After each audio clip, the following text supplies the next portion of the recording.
কি হয়েছে? চিল্লাইছিস কেন? কাকা ওই আপন ভাইয়ের লাশটা লয়ে আইছিলাম। আপনের লাশ? তোর কি মাথা খারাপ হয়েছে?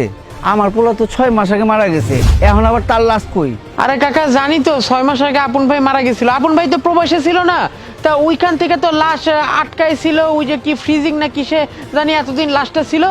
আজকে লাশটা ছাড়া পাইছে, এয়ারপোর্ট থেকে আমি লয়ে আসছি কাকা। এখন কাকা প্রায় 5-6 হাজার টাকার মতো খরচ হয়েছে, নিজের পকেট থেকে দিছি। আমি গরিব মানুষ, আমার টাকাটা দিয়ে দেন তো, আমি যাই, আপনার লাশটা রাখেন।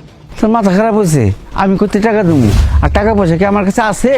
আমার কাছে কোনো টাকা পয়সা নেই। আচ্ছা কাকি, আপন ভাই তো বিদেশ থেকে কত লাখ লাখ টাকা আপনার করে পাঠাইছে, আপনি অন্তত টাকাটা দেন। এই চুপ কর। ভ্যানালার ঘরে ভ্যানালা, একে তো বাড়ির ভিতরে ভ্যান নিয়ে ঢুকে পড়ছস, অনুমতি নিছস? নেস নাই। আর আমার পোলায় টাকা পাঠাইছে, কত পাঠাইছে না পাঠাইছে, খরচ করছি কি না করছি, এই তোর মতো ভ্যানালারে কি কৈফিয়ত দিব? যা, আমার কাছে কোনো টাকা পয়সা নাই। আপনি মা হয়ে এমন করলেন? আচ্ছা আপা, আপনি কোন আপন ভাই তো আপনার বড় ভাই ছিল তাই না? আপনি অন্তত টাকার একটা ব্যবস্থা করে দেন, মাত্র 500,000 টাকা দেন না। আমি টাকা কই পাবো? আমি কি ইনকাম করি যে টাকা নিয়ে বসে থাকি? ভাবি, আপনি তো উনার ওয়াইফ, আপনার তো স্বামী লাগে উনি, আপনি অন্তত টাকা দেন। সবাই জানে গ্রামের যে আপনার অ্যাকাউন্টে অনেক টাকা পাঠাইছে, দেন না, মাত্র তো 500,000 টাকা। আমি যাই, আমি তো গরিব মানুষ। কেন? আমি কেন টাকা দিব? তাছাড়া তখন উনি জীবিত ছিল, এখন তো সে মারা গেছে। ওনার পিছনে তো আমি কোনো টাকা খরচ করতে পারবো না। হ্যাঁ, ও বিদেশ থেকে আমার অ্যাকাউন্টে টাকা পাঠিয়েছে, তো কি হয়েছে? টাকাগুলোকে আমি একা খরচ করেছি? একা তো করিনি, তার ফ্যামিলির পেছনে খরচ করেছি। সবাইকে দেওয়ার পর আমার নিজের কাছেই তো কোনো টাকা ছিল না। এখন আমি 5-6 হাজার টাকা কোথায় পাবো? আমি কোনো টাকা দিতে পারবো না।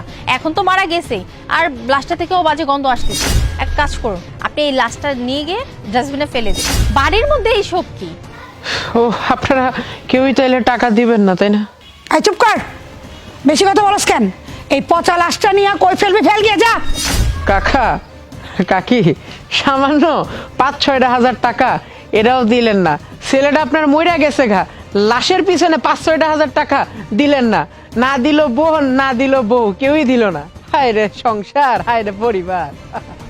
এই বেশি কথা কইস না, যা লাশ করে যা। হেলানো লাগবে না। বাহ বাবা বাহ, আমি মারা যাইনি। ওই রফিক, ও আমাকে বারবার ফোন দিয়ে বলতো, ভাইজান আপনি কাদের জন্য টাকা পাঠান? যাদের জন্য টাকা পাঠান ওরা তো আপনারে ভালোবাসে না, ওরা শুধু আপনার টাকাটাকে ভালোবাসে। শুধু তোমাদের চেনার জন্য এই নাটকটা সাজাতে আমি বাধ্য হয়েছি।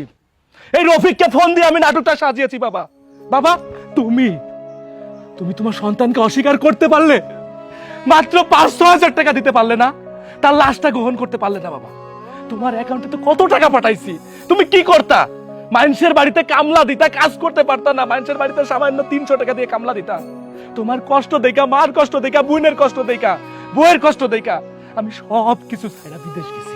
বিদেশ যায় তোমার বাজারে একটা দোকান দিয়ে দিছি, সেই দোকানে এখন ব্যবসা করো, অনেক টাকা কামাও, আর 500 হাজার টাকা দিতে পারবা না? বাবা আর মা, ভাবলাম বাপ তো ভুল করতেই পারে। তুমি তো মা 10 মাস 10 দিন পেটে রেখে আমারে জন্ম দিছো, তুমি কি করে পারলে মা 500 হাজার টাকা দিতে পারলা না? মা, এই যে হাতের চুড়িটা তো আমি কিনে দিছিলাম, তুমি যখন যা চাইছো সব কিছু কিনে দিছো, তাও তুমি দিতে পারলা না? মা, আর কি কইলা তোমার বাড়িতে ঢুকতে হইলে নাকি পারমিশন নিতে হবে? মা, বাহ মা বাহ, দারুণ। আরে এই, তুই আমার ছোট্ট বোন, তোর এখন ভালো কলেজে লেখাপড়া করাই, টাকাটা কই থেকে আসে? এই আমি দিই, বিদেশ থেকে পাঠাই দিই, ওই টাকা দিয়ে তোরা লেখাপড়া করিস। তুই তো একবার বাবারে বলতে পারতি যে আমার কাছে টাকা নাই, মায়ের কাছে বলতে পারতি, তোর ভাইয়ের ভাবে আবির কাছে বলতে পারতি আমার কাছে টাকা নাই, ভাইয়ের লাশটা নাও।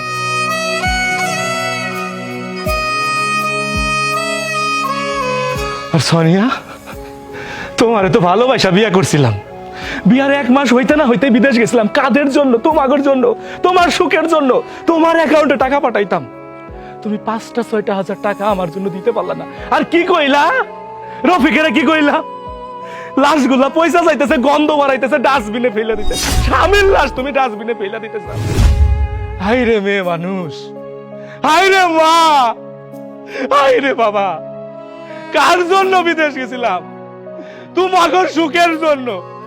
মাথার ঘাম পায়ে ফেলা কাম করছি ওই রাষ্ট্রে, শুধু তোমরা সুখে থাকবা বইলা এই বাড়ি করে দিছি, শুধু তোমরা সুখে থাকবা বইলা। আর তোমরা আমার টাকা লুইটা পুইটা খাইছো, আর আমার লাশটা নিতে তোমরা অস্বীকার করতেছো। জানো মা, তুমি ফোন করতা না, বাবা কি খাইছিস? আমি খাইতাম কি জানো মা, কোনোদিন আলু ভর্তা খাইছি, পানি দিয়ে খাইছি, তোমারে কইছি মাংস দিয়া খাইছি না রে। মার কাছে মিথ্যা কথা কইছি শুধু তুমি কষ্ট পাবো বইলা। 3 বেলা কোনোদিন খাইতে পারি নাই মা, 2 বেলা খাইছি, কোনোদিন 1 বেলা খাইছি। কেন জানো? ওইখানে খাওয়ার অনেক দাম মা, ওই টাকা গুছায়া গুছায়া শুধু তোমাকে সুখের জন্য পাঠাইছি। কি করছি ও সানি, তুমি তো একটা বারো কইতে পারতো কার জন্য করছি আমি এই কষ্টটা, কার জন্য করছি? তোমরা মানুষ না, তোমরা এক একখান অমানুষ, তোমরা অমানুষ। এই সংসার, এই ঘর আমার কিচ্ছু চাই না, থাকো তোমাদের এই বাড়ি নিয়ে। আমি থাকবো না, আমি থাকবো না তোমাদের সাথে, আমি চলে যাব, আমার 2 চোখ যেখানে যাই সেখানে চলে যাব। তোমাদের মুখ দেখলে আমার ঘৃণা লাগে বাবা।